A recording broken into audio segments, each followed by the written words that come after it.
21 फेब्रुवारीला 10वीची परीक्षा सुरू होईल आणि 12वीची परीक्षा 11 फेब्रुवारीला. येणारी परीक्षा कॉपीमुक्त परीक्षा कशी संपन्न होईल या दृष्टिकोनातनं विभागाने फोकस केलेला आहे.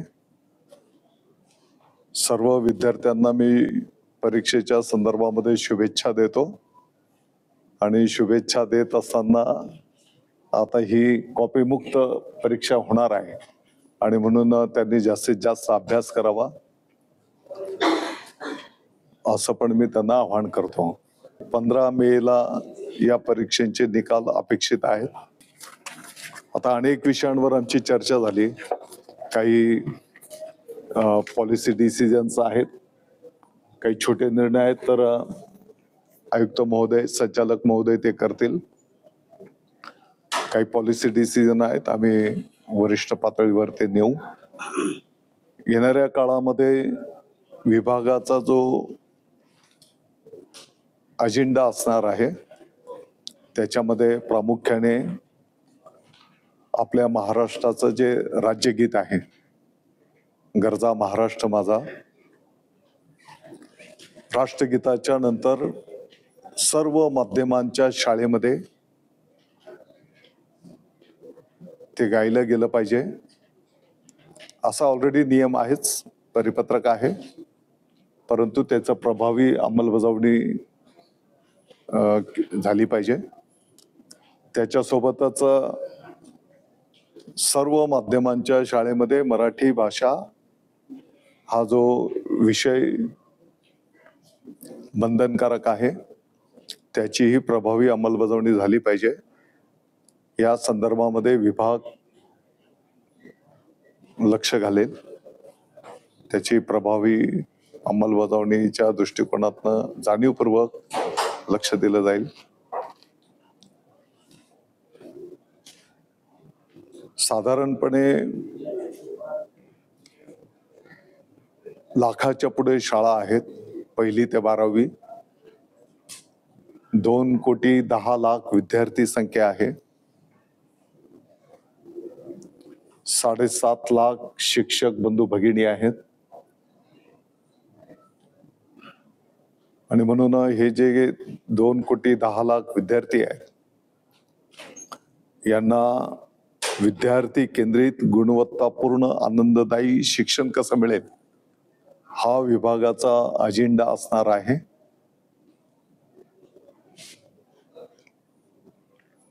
लहान लहान गोष्टींवर आम्ही लक्ष देऊ आणि आपल्याला जे काही अपेक्षित आहे की साधारणपणे पहिलीच्या विद्यार्थ्याला अक्षरांची ओळख झाली पाहिजे, आकड्यांची ओळख झाली पाहिजे. दुसरीच्या विद्यार्थ्याला किमान लिहिता वाचण्याची सुरुवात झाली पाहिजे आणि तिसरीच्याला तर आलंच पाहिजे.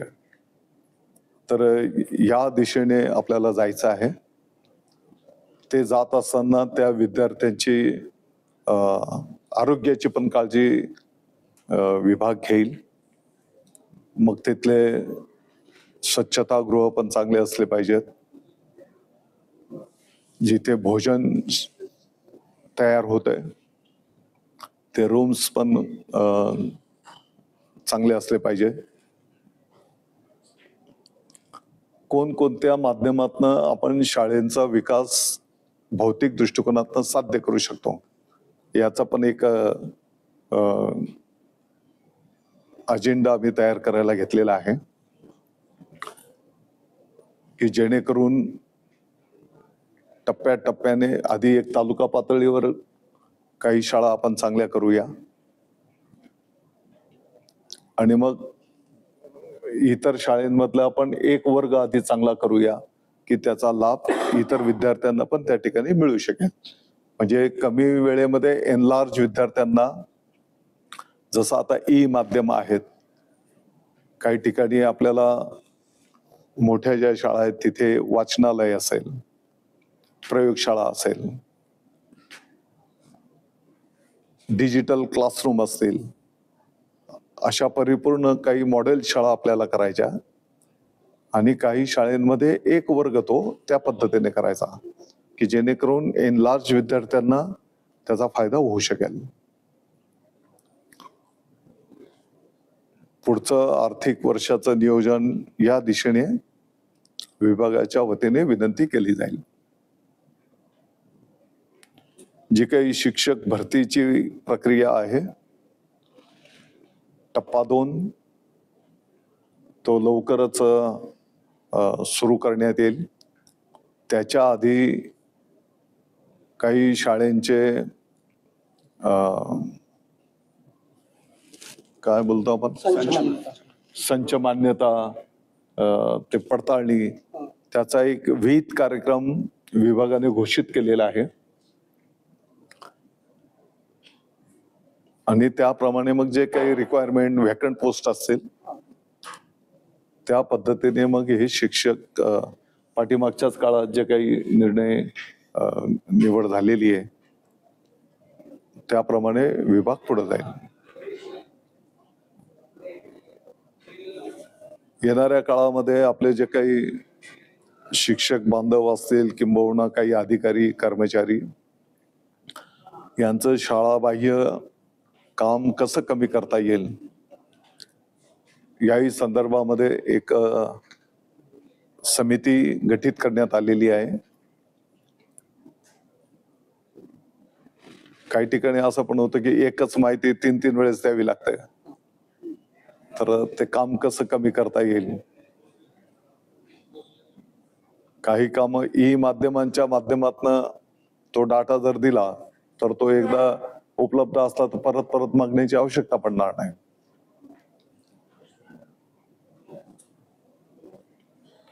येणाऱ्या काळामध्ये जे काही राष्ट्रीय धोरण आपल्याला स्वीकारायचं आहे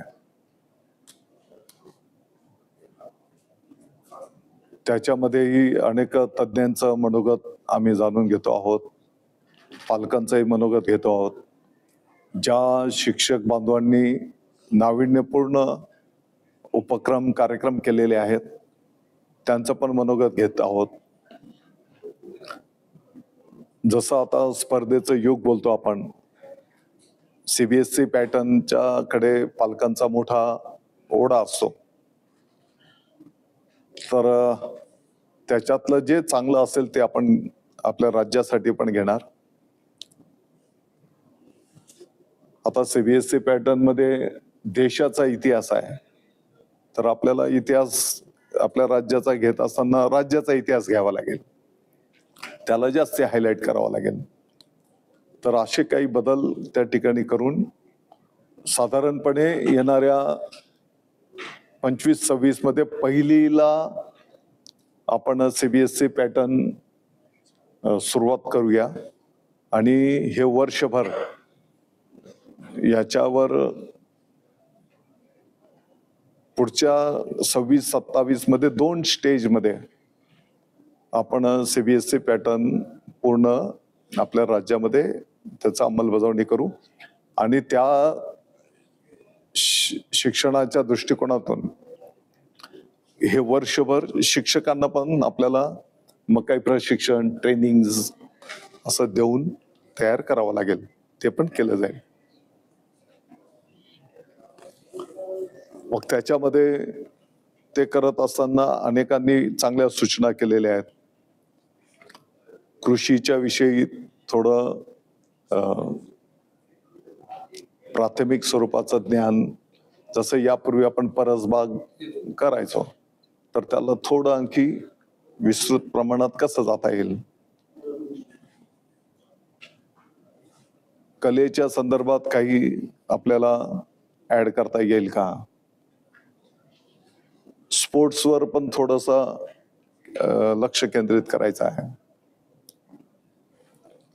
जसं आता आपण AI वर जातो आहोत, तर त्या दिशेने म्हणजे वरचे वर्ग त्या दिशेने मग तो अभ्यासक्रम आपल्याला नेता येईल का, या सगळ्या गोष्टींचा विचार करून हे वर्षभर आपण पुढे जाणार. ज्याने फील्डवर अतिशय नाविन्यपूर्ण कार्य संपन्न केलेलं आहे. अनेक शिक्षक बंधू भगिनी आहेत की ते प्रतिकूल परिस्थितीमध्ये खूप चांगलं काम त्यांनी उभं केलेलं आहे.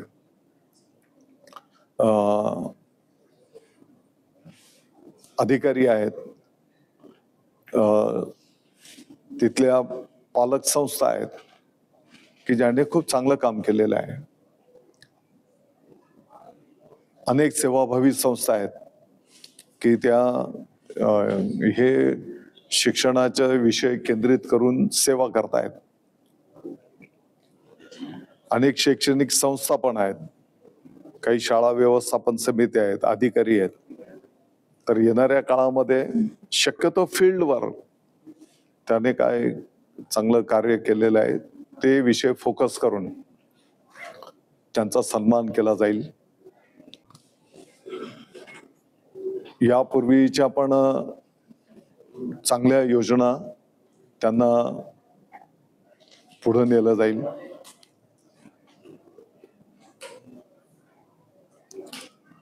विभागाने आम्ही असा निर्णय केलेला आहे की प्रत्येक शालेय शिक्षण मंत्र्याच्या पासून तर प्रत्येकाने एक शाळा म्हणजे त्याची जबाबदारी स्वीकारायची. दत्तक घ्यायची. तर दत्तक म्हटलं की त्याला खूप अर्थ गैरअर्थ निघतात. नाही, मग कुठलं म्हणजे प्रत्येक शिक्षण अधिकाऱ्याने एका शाळेची जबाबदारी घेऊन त्याचा विकास असं काही हा, असं म्हणतो. म्हणजे तिथले काही छोट्या मोठ्या अडचणी असतील त्या सोडवायच्या. जसं मी बोललो की आता विकास कामांच्या साठी ऑलरेडी कशा कशातनं आपण ती डेव्हलपमेंट करू शकतो.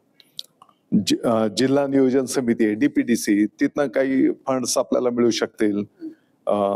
MREGS मधनं अनेक शाळेंचे कंपाऊंड बांधण्याची कामं झालेली आहेत.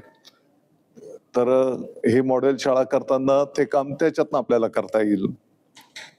पिण्याचं पाणी आहे तर जल जीवन मिशनचं जर त्या गावात काम चालू असेल आणि ऑलरेडी त्या योजनेत पण ते समाविष्टच आहे तर त्या माध्यमातून पिण्याच्या पाण्याची व्यवस्था त्या योजनेतून आपल्याला करून घेता येईल.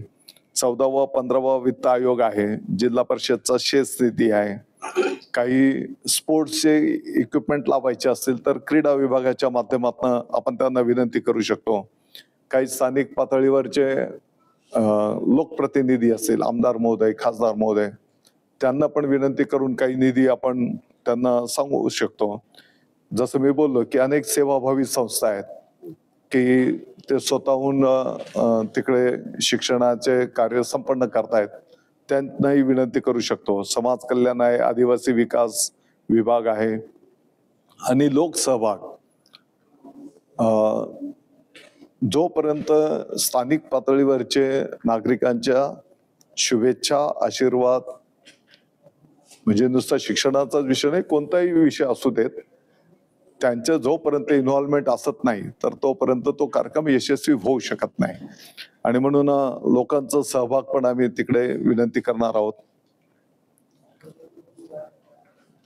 CSR फंड्स मधनं काही कंपन्यांना जर आपण विनंती केली तर ते पण या कामाला सहकार्य करत असतात. गौण खनिज आहे, तर अशा वेगवेगळ्या हेड्स मधून आपल्या या शाळेंना त्या ठिकाणी मदत मिळू शकते. आणि यांनी जे काही आयडॉल काम केलेलं आहे त्या आयडॉल कामाचा वापर राज्यव्यापी ते चांगले काम इतर शिक्षक असतील, संस्था असतील, ते प्रेरणादायी म्हणून किंवा त्यांचंही मार्गदर्शन इतर ठिकाणी आम्ही करून घेणार. जसं मी बोललो की विद्यार्थ्यांचं आरोग्य असेल, त्यांना मिळणारा पोषण आहार असेल, तो पण क्वालिटीमध्ये मिळायला पाहिजे. त्याच्यासोबतच आरोग्याची तपासणी केल्याच्या नंतर ऑलरेडी ती योजनाच आहे, परंतु त्याच्यामध्ये जर त्या विद्यार्थ्याला काही आपल्याला डिटेक्ट झाला प्राथमिक पातळीवर तर ते संबंधित डॉक्टरकडे नेऊन त्याच्यावर उपचार करून त्या विद्यार्थ्याला मग आमचे ते डॉक्टर असतील, आमचा पालकांची जी काही समिती आहे ती समिती असेल, आपले शिक्षक बंधू पण त्याला सहकार्य करतील आणि तो विद्यार्थी पुढचं पण ट्रीटमेंट त्याला उपलब्ध होईल शासकीय योजनेतून, असं नियोजन केलं जाईल.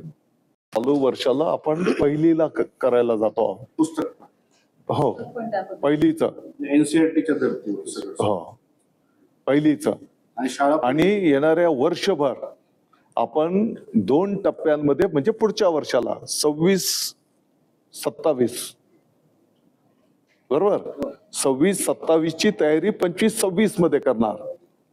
म्हणजे त्याचा अभ्यासक्रम, त्याची पुस्तकांची तयारी, त्याच्यासोबत काय काय त्याच्यामध्ये समावेश असला पाहिजे, आणि शिक्षकांना प्रशिक्षण पण. सर, नुकतंच मुख्यमंत्र्यांनी सांगितलं की पूर्व प्राथमिकच्या ज्या शाळा आहेत त्यांची नोंदणी करावी लागणार आहे. आता पूर्व प्राथमिकचा विषय असा आहे की तो नेमका राबवायचा कोण याच्यावरून संभ्रम आहे. एकीकडे महिला बालकल्याण नवीन धोरणाच्या नुसार तो शालेय शिक्षण विभागाकडे दिला गेलेला आहे. मागे जसं निवडणूक होण्याआधी असं आमच्या कानावरती आलं होतं की पूर्व प्राथमिकसाठी स्वतंत्र कायदा होतो आहे आणि तो प्रलंबित आहे, त्याच्यावरती काम चालू आहे. ते कुठल्या स्टेजवरती आहे सध्या? या क्षणाला तर मला त्याचं सविस्तर माहिती नाही. पाहिजे तर मी माहिती घेऊन सांगेल. परंतु त्यांना त्यांचं सेल्फ, आपण बोलतो ना की त्याने स्वतः लिहून द्यायचं की त्या शाळेच्या साठी लागणाऱ्या ज्या काही सुविधा आहेत त्या सुविधा तिकडं असतील अशी जबाबदारी त्यांनी स्वीकारायची, किंबहुना त्या सुविधा तिकडं असल्या पाहिजेत. आणि साधारणपणे किती विद्यार्थी, आणि मग म्हणजे आपल्यालाही एक शासनाला आणि आपल्या सगळ्यांना माहिती असलं पाहिजे की किती बालवाडी चालू आहेत, किती विद्यार्थी आहेत, आणि मग येणाऱ्या काळामध्ये आणखी पुढचं शिक्षणाच्या साठी किती विद्यार्थी येणार आहेत, म्हणजे त्याचं नियोजन करायला आपल्याला ते सोयीचं होणार आहे. तर आता याची संपूर्ण गणती केली जाईल. यांनाही त्या ठिकाणी परवानगीची जी काही प्रक्रिया राहील ती परवानगी त्याने मागायची आणि ह्या प्रोसेस मधनं त्यांना परवानगी दिली जाईल. हे शालेय शिक्षण विभागाच्या माध्यमातून संपन्न होईल. 2 प्रश्न. पहिला मुद्दा, नव्या धोरणामध्ये किमान 6% खर्च EBच्या शिक्षणावरती करायला पाहिजे अशी तरतूद केलेली आहे. म्हणजे तसं प्रस्तावित केलं त्यांनी. सो राज्याच्या शिक्षणासाठी मिळणारा जो निधी आता बजेटरी तरतूद जी आता होते ती वाढण्याच्या दृष्टीने आपण काही आग्रहाची भूमिका घेणार आहोत का, जेणेकरून जास्त निधी मिळेल, जास्त विकास कामं शाळांसाठीची करता येतील? हा पहिला. दुसरा, मागच्या शिक्षण आयुक्तांनी शिक्षण विभागातल्या कोट अनकोट भ्रष्ट अधिकाऱ्यांबद्दल खुली चौकशी करण्याचं पत्र राष्ट्र विभागाला दिलेलं होतं. त्याचं पुढे काही झालेलं नाही. 32 अधिकारी. त्याच्या संदर्भात तुम्ही काही करणार आहात का? कारण गेल्या काही महिन्यांमध्ये बरीच प्रकरणं शिक्षण विभागाची अशा प्रकारची बाहेर आलेली. तुमचा पहिला जो मुद्दा होता की नवीन निधी आणि आपलं धोरण काय असेल, तर त्याचं मी तुम्हाला एक थोडक्यामध्ये माहिती देण्याचा प्रयत्न केला की किमान तालुका पातळीवरची ती शाळा आणि प्रत्येक शाळेतला एक वर्ग आणि मग इतर पण लहान लहान गोष्टी मी आपल्या समोर ठेवलेल्या आहेत. तर यासाठी निधी सरळ गोष्ट आहे. राज्य शासन आणि केंद्र शासनाला आम्ही त्या ठिकाणी विनंती करूच. आणि आता हे जे काही तुम्ही माहिती दिली, मला वाटतं की या संदर्भातला मी निश्चितपणे माहिती घेईल आणि जे कोण चुकीचं काम जो कोण करत असेल तर त्याचं चौकशी करून त्याच्यावर कारवाईचा काही विषय निर्माण होत आहे ते केलं जाईल. सर, शिक्षक भरतीच्या अनुषंगाने तुम्ही सांगितलं की आपण करतोय सुरू, परंतु आणि त्यांच्या मान्यतेतनं पण सांगितलं, पण दुसऱ्या टप्प्यामध्ये साधारण किती शिक्षकांची भरती होऊ शकते? कारण माझ्या माहितीप्रमाणे संच मान्यतेमध्ये अतिरिक्त शिक्षकांची संख्या जास्त होण्याची शक्यता आहे आणि त्यांचं जर समायोजन केलं तर दुसऱ्या टप्प्यामध्ये भरती होऊ शकणार नाही, म्हणजे कमी प्रमाणात होईल. आता मागच्या यादी विनोद तावडे असल्यापासून होतं की 12,500 शिक्षकांची भरती करणार, परंतु आता जवळजवळ 6-7 वर्ष झाली एवढी काही भरती झालेली नाही. या वर्षी तुमचा काय आकडा आहे आणि मग कशी परिस्थिती आहे का की साधारण किती शिक्षकांची आपण भरती करू शकतो? कारण इच्छुकांचा आकडा खूप आहे. मागच्या जी भरती झाली 18,000 या 18,500 19,000 शिक्षकांची भरती झाली. है ना. नाही झाले म्हणजे त्याची आकडेवारी दिली तर बरं होईल म्हणताय तर तेवढे आकडेवारी आकडेवारी पण आणि यादी पण देऊ नुसतं ठीक आहे, हसला. आणि दुसऱ्या टप्प्यात मग किती होईल? 10,000 की जवळपास आहे है ना. ती संख्या आपल्याला एक आठवड्याने एक्झॅक्ट संख्या पोर्टलवर असणार और ते पोर्टल सर्वांना ऍक्सेसिबल आहे. आम्ही प्रयत्न करू की जे काही माहिती आहे ते सर्व लोकांना बघता हवे. त्याचं कारण असं आहे सर, फक्त जिल्हा परिषद आणि महानगरपालिकेचीच शिक्षक भरती जी आहे ती सुरळीत होते. बाकीच्या महाविद्यालय स्तरावर किंवा शाळा स्तरावर काय आहे मी ते वेगळं सांगायची आवश्यकता नाही. अशी परिस्थिती आहे की तिथं व्यवस्थापन हा जे व्यवस्थापन खाजगी व्यवस्थापन जे सांगितले जे ग्रँटेड आहे त्याच्याबाबत मी मागच्या 10 दिवसामध्ये जे संचालक प्राथमिक और माध्यमिक सतत संच मान्यता करून आता फार मोजके त्यांचे प्रलंबित आहे. तुम्हाला मी त्याचं सर ताजं उदाहरण देतो. रयत शिक्षण संस्थेचा विषय आहे. आपले पवित्र मधले सगळे शिक्षक तिथं भरती झालेले आहेत आणि तिथले लोक कोर्टात गेलेले की आम्ही एकतर आम्ही राहू नाही तर हे राहू. अशा परिस्थितीमध्ये कुठेतरी याच्यावरती केवळ आकडेवारी न सांगता किंवा केवळ आमच्याकडे 14,000 भूमिका घेणं अपेक्षित आहे. 14,000 खाजगी व्यवस्थापन के संस्था आहे है ना. एकाचे एक विषय झालेले आहे लेकिन ते सुद्धा एक वर एक जे काही मेरिट पवित्र पोर्टल या टॅप में आलेले आहे त्याला मान्य करत आहेत. एक प्रश्न उद्भवला आहे लेकिन ते शासन बघणारच आहे. ठीक आहे, मग दुसऱ्या टप्प्यात तुम्ही 10,000 भरती करणार हा आमच्यासाठी महत्वाचा विषय. आपल्याला एक्झॅक्ट संख्या देतो. जसं आता मी सांगितलं की पट पडताळणीचं प्रोसेसमध्ये आहे आणि त्याचा एक शेड्यूल कार्यक्रम दिलेला आहे प्रत्येक जिल्ह्याला आणि त्याच्यामधनं नेमकी आकडेवारी पुढे येईल. आता 10,000 म्हणजे तुम्ही उद्या आणखी 9,900 झाला तर तुम्ही 10,000 बोलले होते असलं नको. सर एक तर- संवेदनशील विषय आहे की शाळांमध्ये राज्याच्या बदलापूरची घटना तुम्हाला माहिती आहे, पण अशा घटना दर आठवड्याला शहरांमध्ये किंवा वेगवेगळ्या ठिकाणी होत आहेत. तर ऍक्शन प्लॅन आपण काय करणार आहोत? तर एकाही शाळेवरती आतापर्यंत कारवाई होत नाहीये. आपण फक्त नोटिसा काढल्या जातात शिक्षण अधिकाऱ्यांकडून की शाळांमध्ये कारवाई केली जाईल, पण प्रत्यक्ष कारवाई काहीच होत नाही. प्रकरणानंतर मान्यता संबंधित शाळेची काढण्याची तरतूद आपण शासनाने केलेली आहे, पण त्याची अंमलबजावणी मात्र होताना आजपर्यंत दिसलेली नाही. तो आपण जे बोलले त्याचं तर मी माहिती घेईन, परंतु सगळ्यात महत्वाचं गोष्ट म्हणजे ती जी दुःखद घटना झाली ती दुर्दैवी आहे आणि त्यानंतर काही निर्णय विभागाने पण केले. उदाहरणार्थ CCTV लावणं. अर्थात नुसतंच CCTV लावून ते विषय सुटतील अशातला काही भाग नाही. किंबहुना शाळेत तर बिलकुल घडायलाच नको, परंतु शाळेतच नाही तर कुठं पण असल्या घटना घडायला नको. बरोबर. तर आता हा एकंदरीत विषय मानसिकतेचा आहे. आपण तर कठोर कारवाई करणारच. जिथपर्यंत विद्यार्थिनींना पण आम्ही काही विषयांवर जातो आहोत. उदाहरणार्थ गुड टच, बॅड टच याचं पण शिक्षण कसं देता येईल आणि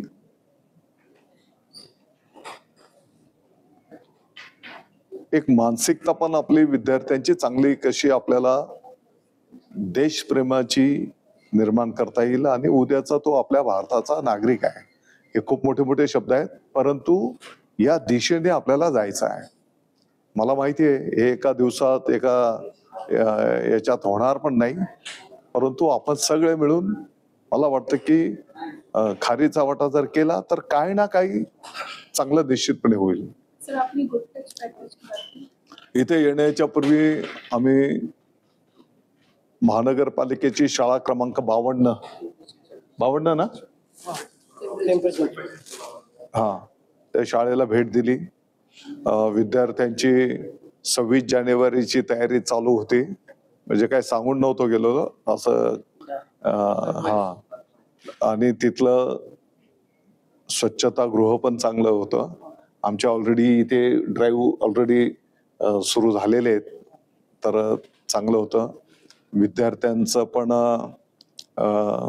काहींकडनं वाचन करून घेतलं, काहींकडनं कविता बोलवून घेतल्या. थोडी उपस्थिती काही विद्यार्थी कमी होते, परंतु एकंदरीत चांगलं कामकाज होतं. सर, आरटी शुल्क प्रतिपूर्तीचा विषय दरवर्षी येतो, तर या वेळी तुमच्या काळात याही वेळेस तो येणार आहे. निश्चितपणे पाठीमागच्या काळापासलं काही निधी देणं हा? 1800 कोटी. हो, तर पेंडन्सी आहे. आता आणखी चालू वर्षाचं परत जी काही रक्कम होईल ती त्याच्यात आपण त्या पद्धतीने निधीची मागणी करणार आहोत. सर, माझी माहिती अशी की केंद्राकडनं त्या संदर्भातला निधी येत नाही, तर ती माहिती खरी आहे? नाही, त्याचं असं आहे की आधी आपल्याला ते द्यावे लागतात आणि मग केंद्र सरकार त्याचं प्रतिपूर्ती करते. तर आता राज्यातल्या शाळा 10 वर्षातल्या झेडपीच्या म्हणा, स्थानिक स्वराज्य मनपा संख्या प्रचंड कमी होत आहे, विद्यार्थी संख्या घटत आहे, सगळे शिक्षक एकशेच होत आहेत. दिवसेंदिवस शिक्षक वाढतच करणार आहे. आपली भूमिका काय असणार? जर एखाद्या शाळेची विद्यार्थी संख्या 10 वर आली, 5 वर आली, 15 वर आली, 20 वर आली, तर ती आपण ही शाळा ती बंद करायची. आपली भूमिका अशी असणार आहे की आपण सगळे मिळून, तुम्ही, आम्ही, आपण सगळे मिळून छोटे छोटे काम असे करूया की या शाळेतल्या विद्यार्थ्यांची संख्या वाढेल. उलट दुसऱ्या माध्यमांमध्ये जे काही ऍडमिशन्स दिली गेलेली आहेत, विद्यार्थ्यांचे पालक पण बोलतील की नाही, आपल्या विद्यार्थ्यांना आता इकडं ऍडमिशन दिली पाहिजे. नाही, पण सरकार म्हणून तुम्ही ती शाळा जगवणार की नाही? आम्ही तर 10 वर्ष झाली शिक्षणात, तेव्हा तावडेही होते. हे आता काही गोष्टी 10 वर्ष झाले. आम्ही आहेच. काही गोष्टींवर विचार मंथन करण्याची आवश्यकता आहे. उदाहरणार्थ, आता मला तर एक पहिला कॉलम असा होता की तिथं विद्यार्थीच नाही, अशी पण काही 1-2 असतील शाळा, बरोबर ना? अशी पण शाळा आहे की तिथे विद्यार्थीच नाही. काही शाळा अशा आहेत की तिथे एक विद्यार्थी आहे, बरोबर? तर आता विचार मंथन होण्याची गरज आहे की आता तिथलं शाळा बंद करणं किंवा काय अशातला भाग नाही. बिलकुल शाळा बंद होणारच नाहीत, परंतु त्या एक विद्यार्थ्याला आपल्याला जे आपलं उद्दिष्ट काय आहे की त्याला ते शैक्षणिक ज्ञान मिळायला पाहिजे. साधारणपणे काही लोक असं, तज्ञ लोक बोलतात की सामुदायिक जे काही शिकवण दिली जाते त्याच्यामध्ये त्या विद्यार्थ्यांना जास्ती परिणामकारक रिझल्ट मिळतात. उदाहरणार्थ, गायन सामुदायिक बोलतात की एखादा शब्द माझा राहिला तर हा कव्हर करतो, मग नंतर कालांतराने माझा पण तो पाठ होतो. किंवा ग्रुपमध्ये एखाद्याला जर वाचता येत नसेल तर तो त्याचा मित्र त्याला शिकवतो आणि मग तो पण प्रवाहात बरोबर जातो. तर आता या संदर्भात सगळ्यांनी विचार मंथन केलं पाहिजे की मग त्या विद्यार्थ्याच्या भवितव्यासाठी ती शाळा बंद करणं चालू करणं हा विषय नाही, त्या विद्यार्थ्याचं नेमकं भवितव्य काय. सर, त्याला प्रस्ताव म्हणून क्लस्टर स्कूल या आपण आणलं होतं. महाराष्ट्र कोणी आणलाय? चालू आहेत, राज्यात चालू समूह शाळांचं समूह शाळांचं चालू आहे, तर त्या पुढे वाढणार आहेत का? काही विषय आम्ही आता, जसं मी बोललो की काही तज्ञ लोक, शिक्षक, आता हे संवाद साधतो. एक मीटिंग आयडॉल शिक्षकांच्या झाल्या आमच्या, की त्याने खूप प्रतिकूल परिस्थितीत नाविन्यपूर्ण काम केलेलं आहे. काही शाळांना भेटी पण दिल्या प्रत्यक्ष. आता मुंबई MMR रिजन मधले पण अनेक शिक्षकांनी चांगलं काम केलेलं आहे. तुम्ही जसं बोलले, पटसंख्या खूप वाढली, तर एक बैठक शिक्षक संघटनांची झाली. 65 शिक्षक संघटना होत्या, 250-300 सगळे प्रतिनिधी होते. 4 तास अनेक चांगल्या सूचना आल्या. एक बैठक संस्था चालकांची झाली, मला वाटतं 250-300 संस्था चालक आलेले होते, प्रतिनिधी. 4-5 तास बैठक चालली आमची. अनेक चांगल्या सूचना आल्या. त्यांच्याही काही अडीअडचणी आहेत, शिक्षक बांधवांच्या अनेक अडीअडचणी आहेत. तर छोटे विषय ताबडतोबीने मार्गी लावणार. काही विषय आर्थिक बाबीशी संबंधित असतील, कायदे नियमशी संबंधित असतील, त्याला वेळ लागेल. शेवटचा 11वी-12वी च्या वर्गांमध्ये उपस्थिती कमी असते. 75% मॅन्डेटरी उपस्थिती नियमानुसार आहे आणि इंटिग्रेटेड कोचिंग हा प्रकार गेल्या काही वर्षांमध्ये सगळीकडे प्रचंड प्रमाणात फोफावलेला आहे. तर याच्या संदर्भात काही आपण कठोर भूमिका घेणार आहोत का की हे प्रकार रोखले जावेत? आणि बायोमेट्रिक होत नाही सर. आणि बायोमेट्रिकची लागू उपस्थिती असतो. लागू झालेली नाही अजून. ते लागू आहे पण होत नाही. अनुदानित शाळांना कंपल्सरी केलेलं ते. एकदम बरोबर मुद्दा आहे.